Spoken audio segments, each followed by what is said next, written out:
Hello, everybody, and welcome back to the SoCap Improv Comedy Podcast. My name is Ralph. I'm the owner and artistic director of the SoCap Improv Comedy Theater. We are located at 154 Danforth Avenue in Toronto. We have improv classes. We do shows. You can rent our theater and put on your own show. We have 2 spaces. We do corporate events. I just had a magical one a couple weeks ago. Anyway, and also I wanted to say something and I forgot what it was. Oh, I know. I have a URL and it's socap.ca, socap.ca. Like is it so what's the big deal? And cap is in, well, that's a jaunty cap you're wearing. So socap.ca. That's the URL. Come check us out. For all your improvising needs. Now, every improv podcast, or every podcast for that matter, has a sponsor, and today's podcast is no exception. Today's sponsor is Adequate Sack. Adequate Sack. When you need a sack that's just good enough to do the job, get Adequate Sack from the makers of Good Box. These are more fun to do when there's someone with me. I mean, making up commercials, of course. Not the rest of it. The rest of it's fine. I don't know. It's whatever. It's good with other people. It's also good alone. It's like, it's like so many things. It's good with people. It's good alone. Conversation. Whatever. Anyway, welcome everybody. This is an improv podcast, obviously. And it's about, my reflections, I guess, from teaching improv for a multitude of years, a legion of decades. And how it's interesting that for me, how I've gone from predominantly helping people gain the confidence, skills, whatever, to get on stage and then have their own careers as comedians. That's how I started. And now mostly, say like 90% now of the people that I teach are not interested at all. And it's much more about how improv can help me, well, get out of my comfort zone, they say to me. And I'm like, oh, I don't want to get out of my comfort zone. I might want to expand it, push up against the sides of it, make it bigger, and incorporate things that were once uncomfortable into my newfound comfort zone. But that's one of the things that people say when they come to me and why they're here. So to expand their comfort zone, to think outside the box, to bond with other people, to overcome their fear, their anxiety, all those things. And I have to say, I think improv is great for that. And that's part of what I talk about in this podcast, are all the ways that it is very helpful. And it's like, for me, it is really kind of like a psychology, but a practical psychology or practical philosophy that you can get up and practice. It's one thing to see an inspirational poster of a little cat hanging on a tree branch with the lines, "Just hang in there, baby." But that doesn't really do me much good when I'm, don't know how to navigate the world, or, feel bad when I go to a party and I can't pull my face out of my phone because I just want to get lost there and hope nobody recognizes me or sees me or wants to talk to me. And improv can help with a lot of that stuff. And so, my classes are full of individuals just looking for aid in that area. And one of the things that I tell people all the time and in the experiences, you may, if you're listening to this and have never done an improv class, think there is only one way to communicate, the way that you've been taught or have learned just by being around other people or from your culture or your school or your family or whatever. And that's not true. There's multiple ways to communicate. And there's, we have so many biases built into us that it's sometimes hard to think about different ways of doing things. And I'm here to assure you that there are a multitude of ways of doing things and the ways of expressing yourself and dealing with people. Anyway, today, one of the things I like to do here is talk about certain exercises. I think thus far I've only really talked about clap focus, the very first improv exercise that everybody does, and it still is the beginning exercise of every improv class that I've ever been in that I remember. And when I talked to other people, I was like, oh yeah, always start with Cloud Focus. Always start with it. And it's great. And I went into detail about what it is and why you should do it and various things about it. And today I wanted to talk about the second exercise that I do, not in every beginner class, but but after like 4 classes, this is always the second exercise. Maybe even after the second class, this is always the second exercise. And it's part of the process of warming up. Warming up. I get asked sometimes, why do we warm up? Well, why do swimmers warm up, or baseball players, or basketball players? They don't need to. They're very skilled, but it's part of the process of preparing your mind, preparing the way to do the skills that one needs to do to start improvising.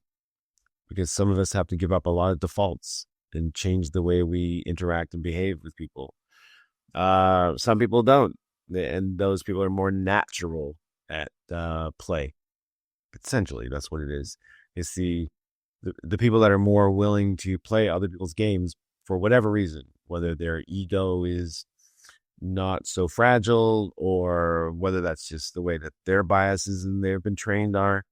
Those people tend to come at it, adapt to it more quickly and easily. Whereas the more, I would say, I think there is a level of risk taking. I didn't want to say risk taking, but I think there is a level of risk taking in your ability to do that or comfort with it. That's not to say if your risk taking level is at 0, you can never improvise. You can, and I've seen it happen. And often the people that start the most timid, the most introverted, the most shy, when they start to come out, it's magical. And I've seen it happen multitudes of times. And, and on the converse of that, I've seen people who are very playful and engaging regress or stay there and not get any better.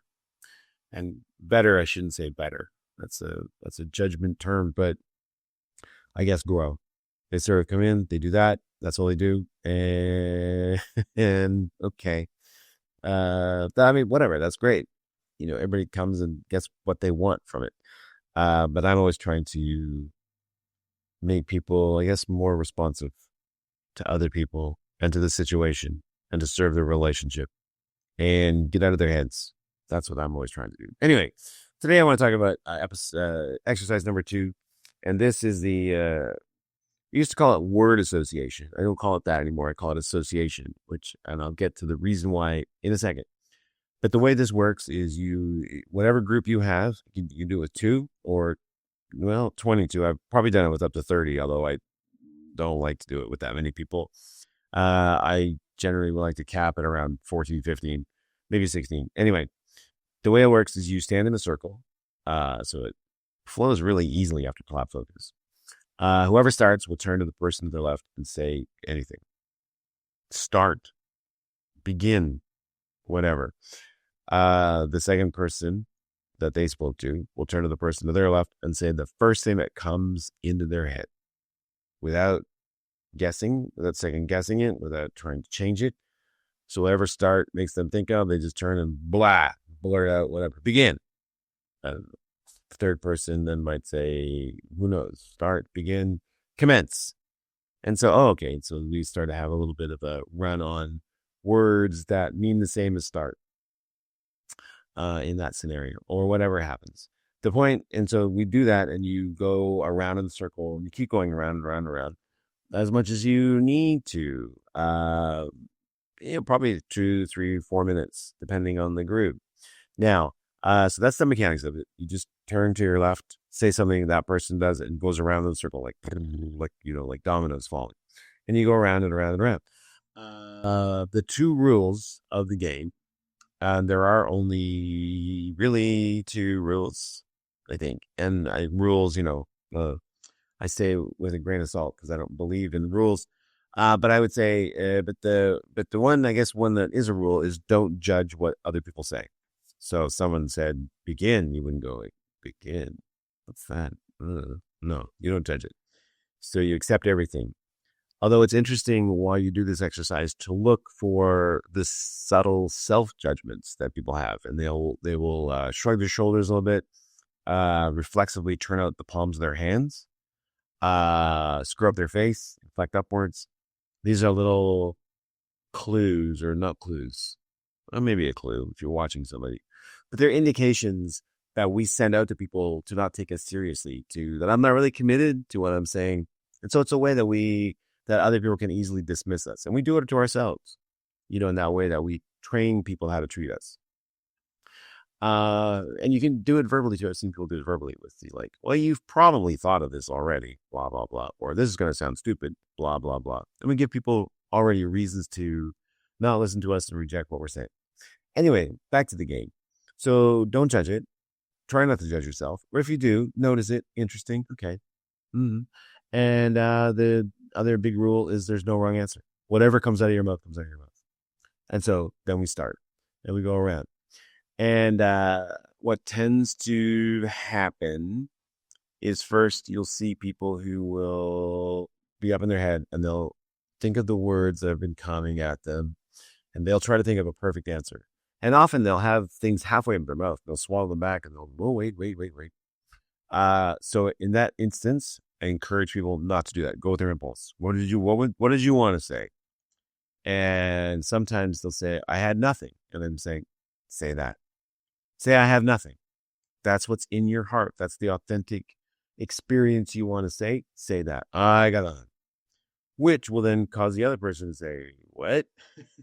Or, I got nothing either. But those mistakes, if you want to call it, I did air quotes around the word mistakes, which is why I sounded like that.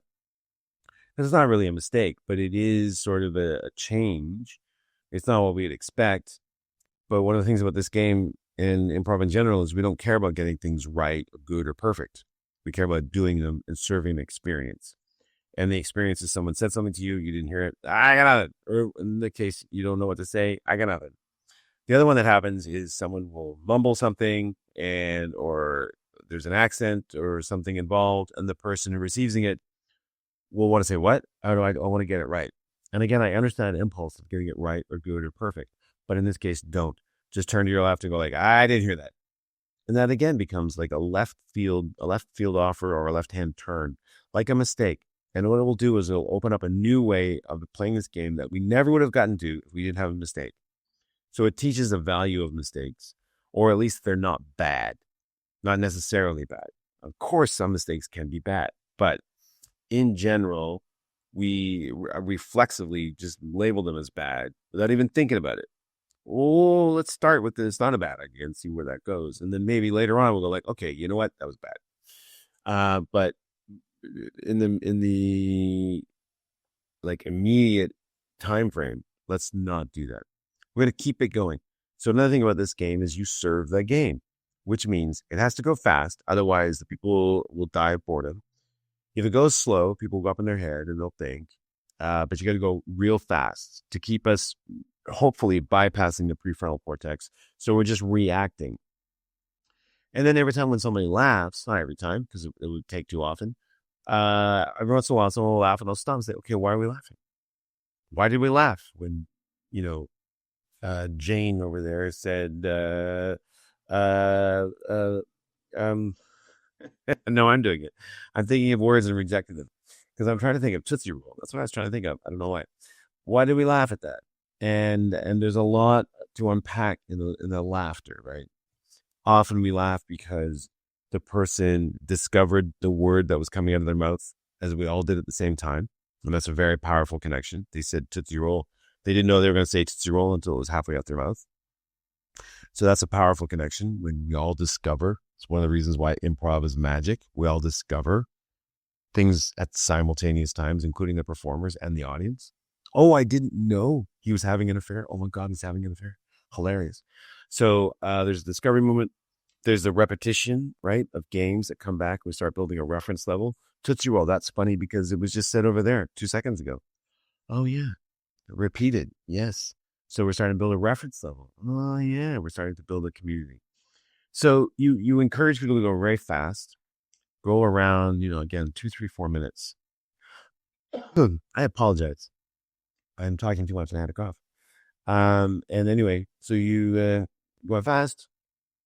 Encourage when we get into like games that form, you might get into games like, oh, we're all talking about items of food or destinations or punctuation. For some reason, is one that comes up a lot. Or now we're doing sounds. So another two little things to end on this. One is most people will assume in this game you must say one word English. That's why it's not called word association, because I never say that. But that's what everybody will assume. And it's one of those rules that we kind of make up and accept without even thinking about it. And it's not a rule, but that's part of that box that we think inside of. That's part of the creation of that box. So encourage them to just make sounds, say a sentence, make a gesture. It's whatever comes out. Doesn't have to be a word. Doesn't have to be one word English. It can be a different language. It can be anything. And then you see people's eyes get bigger and they go, oh, if that's possible, what else is possible? Exactly. That's what we want you to be. That kind of head up, eyes open, looking forward. Ooh, what else is possible? That's where we want you to be. So yeah. The other one little thing you'll see often is there will be some people playing a game. Like the list of things going on, like we're talking about furniture, chairs, table, lamp, things like that. And then someone will just say, pants. And either one of two things is generally happening there. One, they've already pre-selected the word. They're going to say that no matter what, because that's protective, right? And you can do that, but it doesn't open you up to discovery. So I try to poo-poo that. The other thing is some people are in their own heads and they're not listening to the group.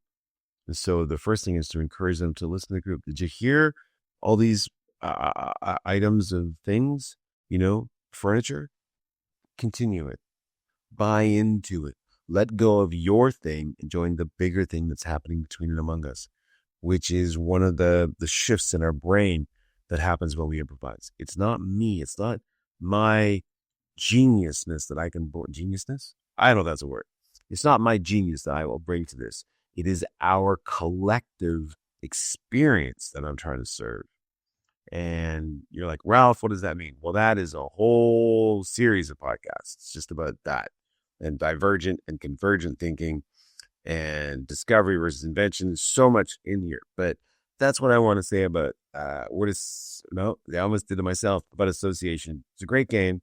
I highly recommend you play it with from 2 to 14, 15 people. It's great. Great warm up. Just make sure it goes fast, right? And not frantic, but like it clips along. As soon as you see people look up to the sky or down to the ground for inspiration, you're going too slow. All right.